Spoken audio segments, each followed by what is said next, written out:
that one's gonna hurt for a little minute. It might hurt until I get the next pick 6. So I mean, we gonna see. I gotta take that out of my memory bank. So I'm planning on getting in the end zone soon. But yeah, no, that one stings. That was hurting last night. I couldn't really sleep thinking about that one. Yeah, we stung for you. Our text thread was blowing up. Damn it, God! Like that was so close. For you, what happened when you think about it?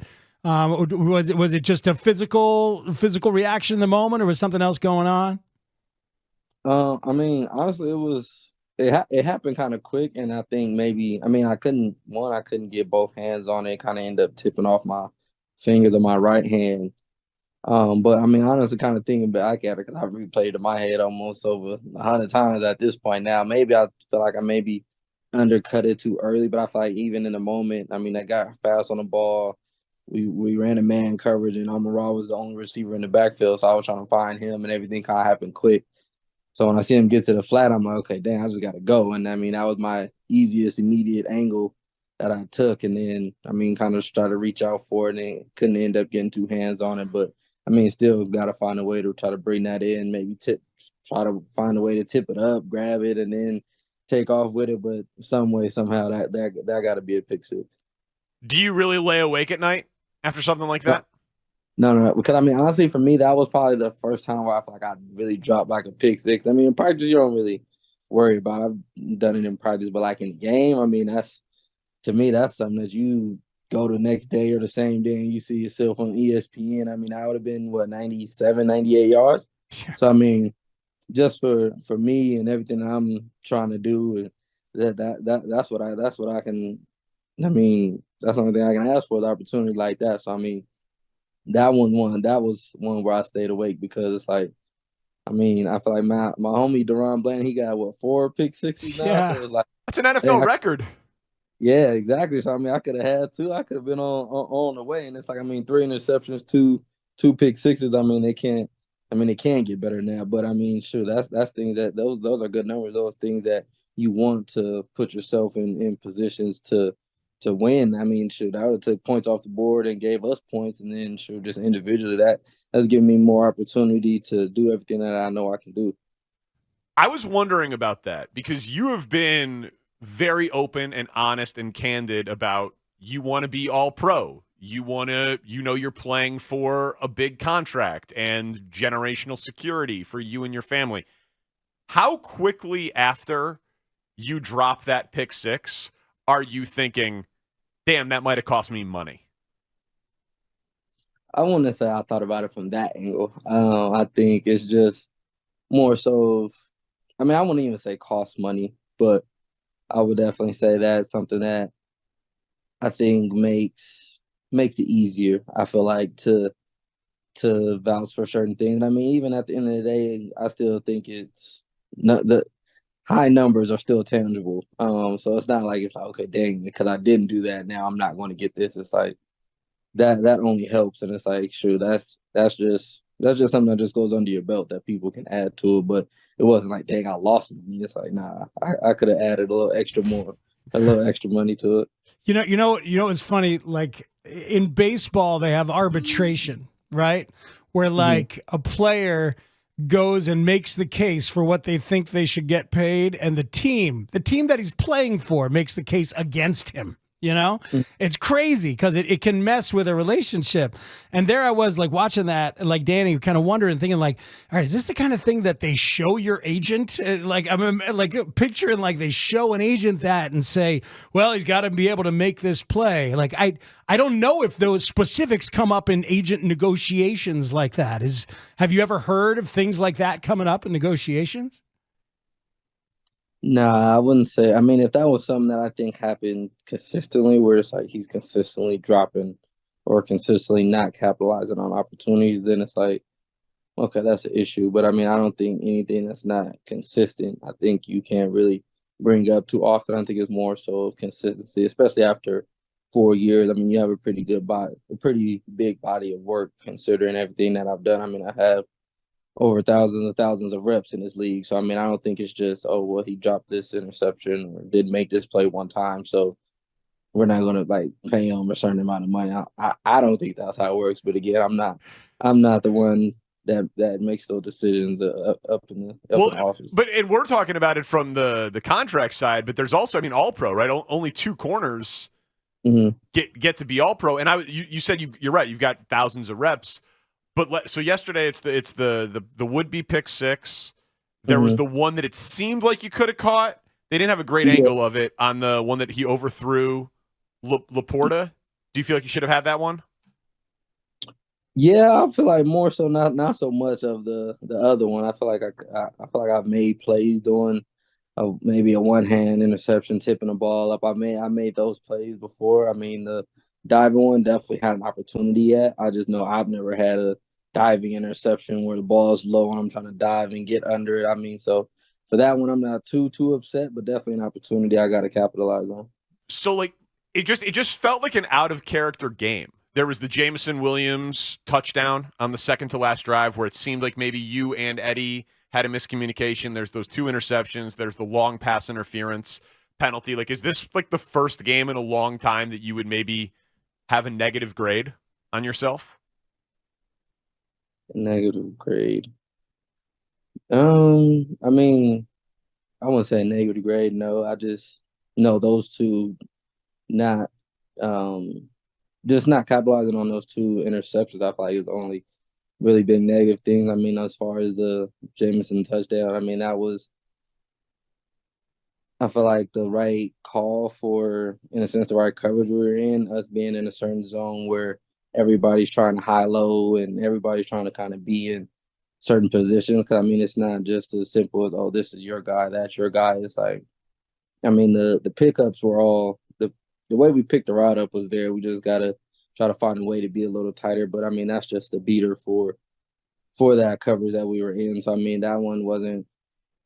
I'm not gonna say necessarily that wasn't on me, but that was just the nature of the beast of being in certain coverages, trying to be in certain positions, and that one was what it was. But I mean, everything else, I mean, I feel like I played a solid game. The intercept, or not the interception, the PI, I feel like was to me debatable considering a receiver pulling my jersey down while he's running a route, and they say that. Well, for one, the back judge didn't call it a clean one, so he didn't throw a flag. But I guess it was the judge in the middle that said I hooked his arm. But it's like I don't know what you want me to do when the receiver is pulling and pushing at my jersey. So I mean, in that case, I mean, it is what it is. I'm not gonna stop playing tight coverage, and I just got to capitalize on opportunities. So that game was crazy fun for 3/4 and like what, 4 minutes? I guess more than that. 3/4 and almost 7 minutes, 8 minutes. I mean, it was fun for like a lot of it, Jaylon. And then all of a sudden at the end, man, Jared Goff led those two drives. What changed? Did anything change? Like we got a lot of listeners saying, "Oh, they were in the prevent."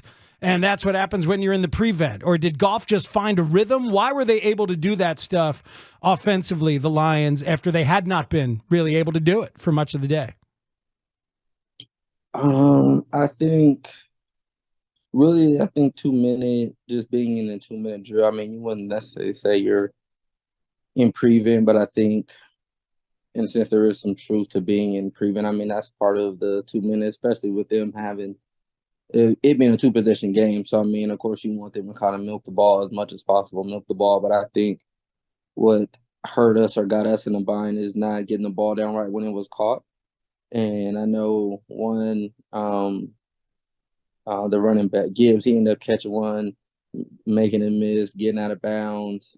I know we had a few that I think Amon Ra caught one early. He caught, missed the tackle, then got 8 more yards, got back on the ball. So I mean, kind of little things like that. I think we got to eliminate. But I mean, overall, I mean, and then they had the big shot at the end. So I mean, or not at the end, but after this first two minute.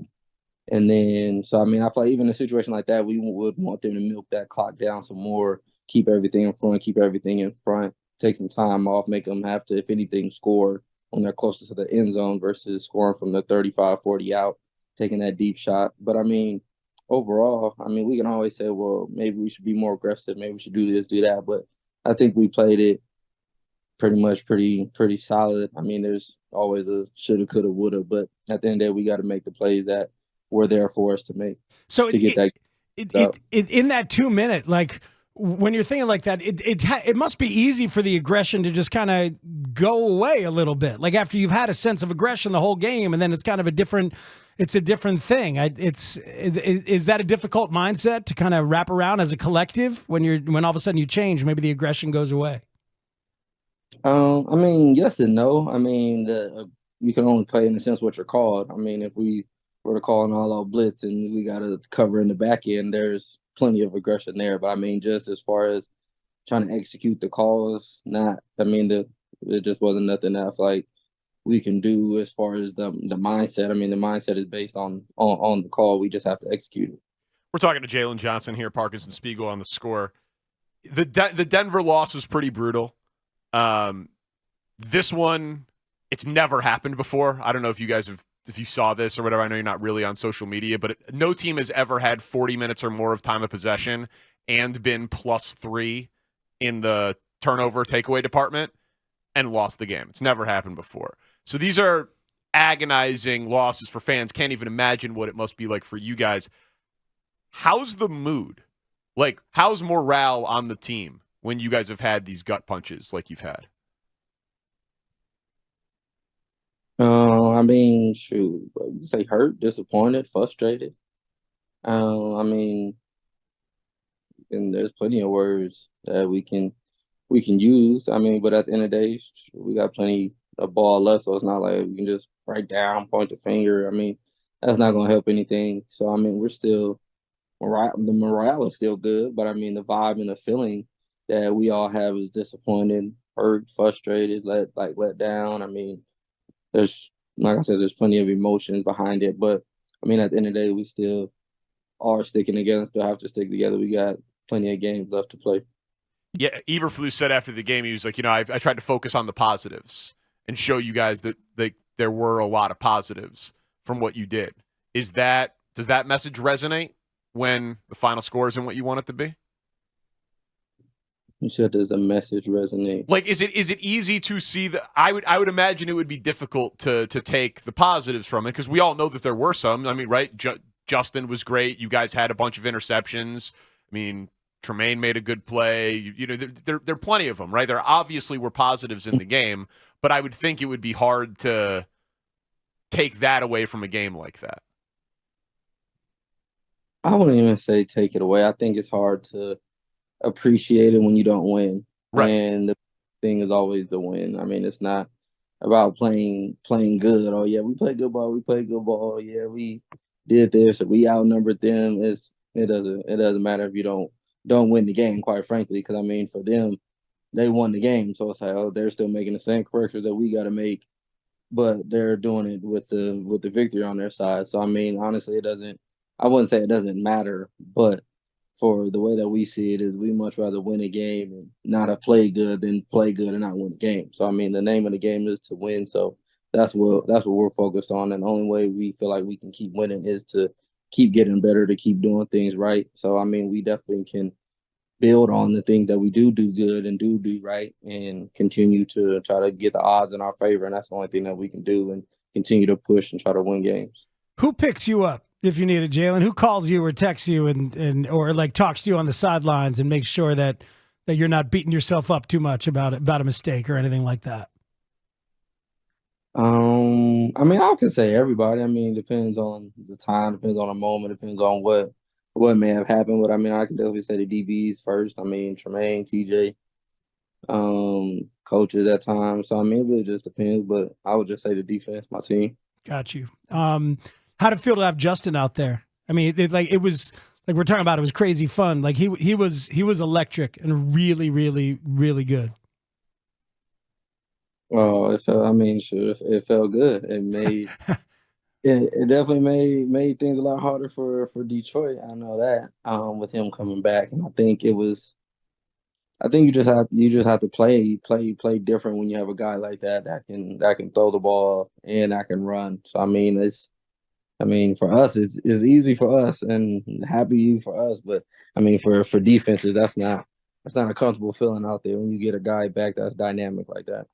What is your perspective on, he had 18 rushing attempts, he was sliding a lot, and then he was getting hit on some of the slides, but they weren't calling flags. But you're a defensive guy. Like, do you think that Fields is what should how we when we talk about those plays, should those be penalties, or what's your perspective on it? Should they be penalties? I feel like they shouldn't be penalties if I feel like if there's forcible, I mean like hard contact to the head. I mean, that's what I would say as a penalty. I think the biggest thing is inconsistency. I think if that's Joe Burrow and he's running and he does that and then somebody comes and falls on his back and just falls on him while he's already in like on the ground sliding, I mean, I feel like those flags get called. So I mean that's the biggest thing that I want is the consistency. We get it, he's a running quarterback, but is it a rule of him like quarterbacks being protected, or is it just a non-typical running quarterbacks? Because I mean, at the end of the day, I feel like I said, if that's Joe Burrow and I would say Vent Tom or Aaron Rodgers, like when they would run and they would slide, those guys are getting flags every time they get touched when they're on the ground. But it's like it's not like he dove forward and guys are kind of jumping on him. It's like that's different. But it's like when you slide and give yourself up, to me, quarterback should be protected. And I feel like they were repeatedly falling on top of him, jumping on him. So it's not like a one time thing or okay, well we missed one. Like nah, it was a few ones that weren't called. So to me, it's like you're making it a point not to call it. And I just feel like it needs to be consistent. Not saying that I feel like they are deserving of the flag. I just know that I've seen those flags thrown before, and I thought they should be thrown for my quarterback. Right. As a defensive player, it should never be thrown. But if they're throwing them for the other guys, they should be. So is that something you guys talk about? Like, damn, why can't Justin get a flag? Yeah, definitely. I mean, it is. I mean, for us, honestly, we're used to. It's not like it's something new. We just haven't seen it in a little minute. But I feel like even last year when he was really starting to run and take off, it was like guys are really headhunting him, and it's like it's no problem. But it's like just for one, keep it legal, and I feel like it wasn't anything illegal. But at the end of the day, I feel like those, like I said, those flags have been thrown, and we'd like those flags thrown for Justin. Yep. Jaylon, it just doesn't feel good that the Lions are at the top of the division. Just doesn't feel right. We've been able to beat them up for a long time in this town, like decades. So, I mean, do you notice that? Do you feel like, man, these guys turned it around? Does it give you hope for you and this place? Like, how does it register to see the Lions suddenly at the top of the division here?